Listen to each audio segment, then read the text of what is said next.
Would you believe me if I said this isn't the only time? Sonic the Hedgehog may be the fastest thing alive, but the only thing he will never outrun is a slow crawling end of life.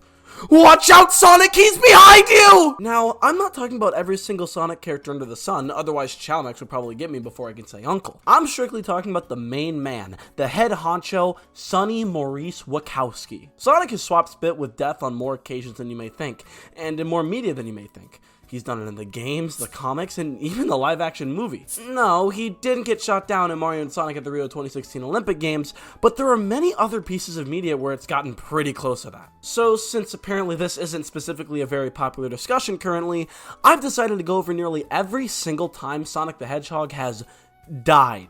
I put quotation marks there because out of the many times Sonic has died, a good chunk of them were fake outs. So we'll start with those fake outs and then move on to the actual deaths afterward.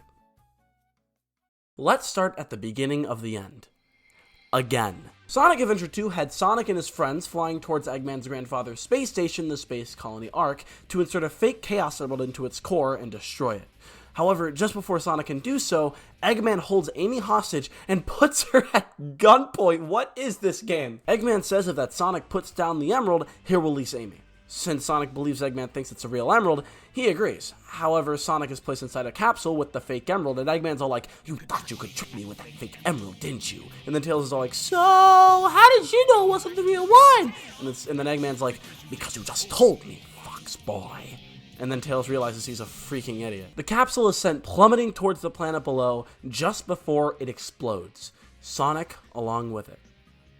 So, as you know, people can lie. So, apparently while Sonic was plummeting towards his doom, he attempted to use Chaos Control, an ability he's only seen someone use once and never use himself, with the fake Chaos Emerald to warp himself back onto the Ark, and it worked. Just like that. On baby. This game is already absolute chaos, so I'm just gonna roll with it. Oh! What better place to discuss absolute insanity in Sonic than the Archie Sonic comic series? Hey guys, remember when the former writer said this? Early on in the comics run, Sonic and Sally try to stop Robotnik from using an antimatter machine to make all of his robots invisible. But just as Sonic enters the room with the machine, Robotnik traps him inside to roboticize him. Sonic tries to use a bomb that he has to destroy the machine and escape the facility with a spin attack, but trips just as the bomb is activated. Sonic is caught in the explosion, and Sally reveals to the Freedom Fighters after she escapes that there is no way anyone could have survived the explosion like that. Sonic the Hedgehog had died in the explosion. Or did he? Did he Kong? Meanwhile, in Robotropolis, Sonic is revealed to have survived the explosion. Somewhat. Sonic had become a ghost. His friends can't see or hear him as they mourn at his funeral. Sonic accepts his fate and walks around Knothole Forest. That isn't until he kicks a rock out of pure frustration, and he realizes that he can actually kick the rock into orbit and feel pain. Sonic starts to put two and two together and realizes that he must have been affected by the antimatter machine and become invisible, and the effects of not being heard or felt are starting to wear off. So Sonic uses this to his advantage by helping the Freedom Fighters in the shadows by tampering with Robotnik's machinery and kicking him off his ship. When the effect wears off, Sonic reveals himself to the group and the story comes to a close. Now, our next one is also Archie. Hoping this doesn't become a trend. Later on in the comics run, Carl Bowlers, not Ken Penders, they put me in the newspaper for getting that wrong last time, had a story where Sonic was sucked into a black hole and launched light years away from his home planet. However, when Sonic returns home, it's revealed that he had been gone for an entire year, despite just a few days passing for him. Thus, everyone thought he had died in the black hole and made a giant statue commemorating him. Nearly 10 years later, Sonic Generations dropped and had a cutscene just before the final boss that had Eggman use the time meter to flatten the two Sonics until they're brought up by the Chaos Emeralds and all of the characters cheering them on. Come on, Sonic! Smack him! Do it! I don't know if this really counts since nobody's like, "Oh no, Sonic's dead!" But it's very clear that the time meter did a number on them, so... Sonic Boom begins with Sonic being buried by rubble and flashing back to the previous day. It's then revealed later on that he was perfectly fine. Okay, what's next?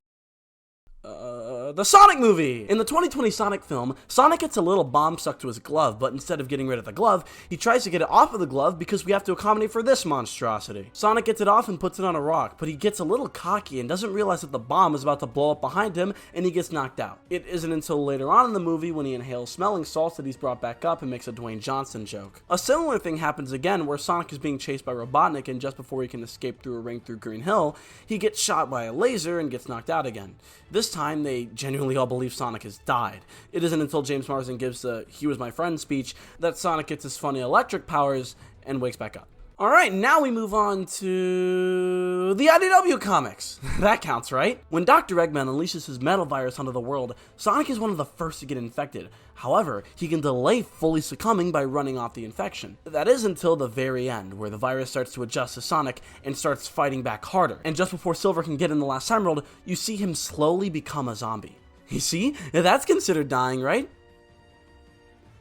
We're only delaying the inevitable. In Sonic Forces, the game begins with Sonic coming face to face with enemies from his past who all beat the crap out of him as he's taken away to Eggman's base, the Death Egg. It is believed for over 6 months in universe that Sonic has perished. Then the second level begins as it's revealed that he was alive the whole time. We love this game, right guys? Woo! Alright, now that we've gotten all that stuff out of the way, it's time to get in the real deals, the big kid stuff.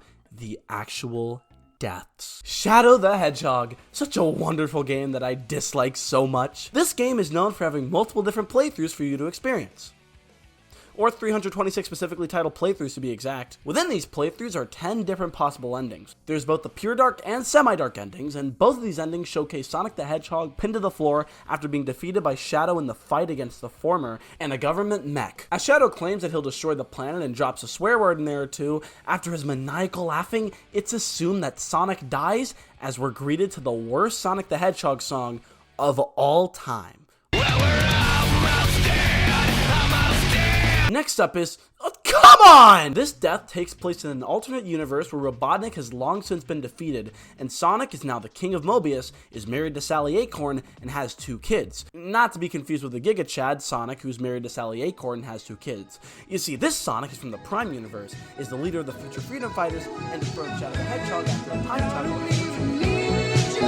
Sorry, side tangent. I'll talk about King Sonic another day. Anyway, the alternate universe, Sonic has already defeated his Robotnik long ago and is living peacefully with his family. However, what he didn't account for is that Robotnik somehow digitally downloaded himself to a satellite after he was roboticized and used the powerful glove thing from that one issue of the early Archie to unleash the mech Giant Borg onto the planet and completely nuke Mobius, taking Sonic and his family along with it. This Robotnik would actually go on to become the main series villain after the main universe Robotnik perished in the Ultimate Annihilator in issue 50.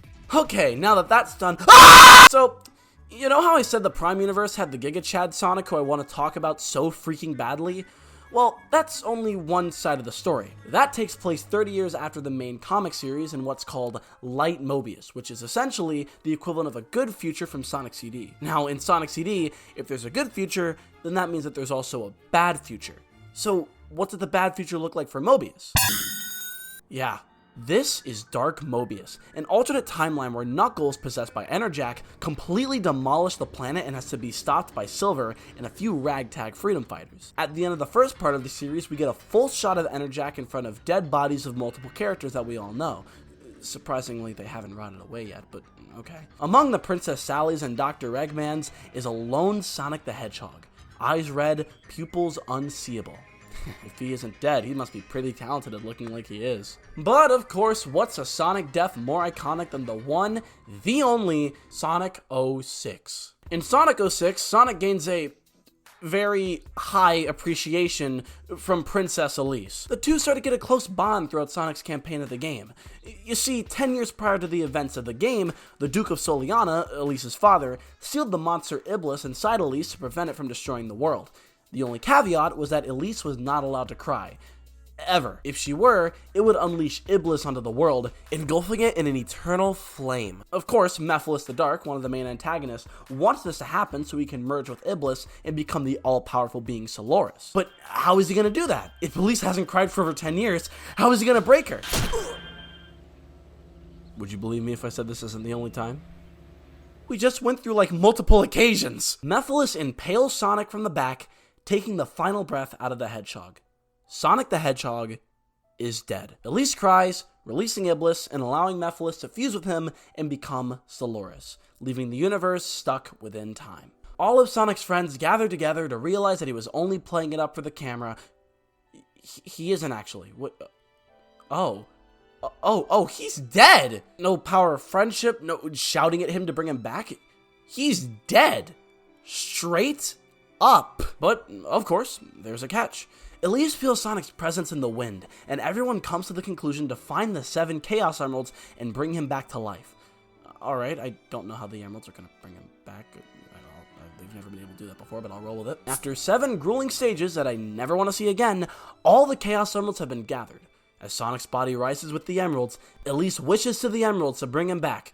You can do that? She cries out to Sonic to come back to her, to come back to his friends. Wait, what is she doing? No, stop! So, remember how I said that it was just going to be the Chaos Emeralds to bring him back to life? Yeah, that was a lie. With the power of true love's kiss, Sonic the Hedgehog is back, and immediately becomes Super Sonic to team up with Super Shadow and Super Silver to take down Soloris once and for all. I had to explain this scene to my mom once, and so, that was every single instance of Sonic facing death head-on.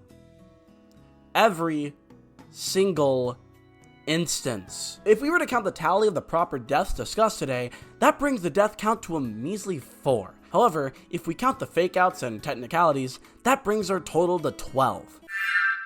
Hi, it's me, X-Pool from the day April 13th of 2023.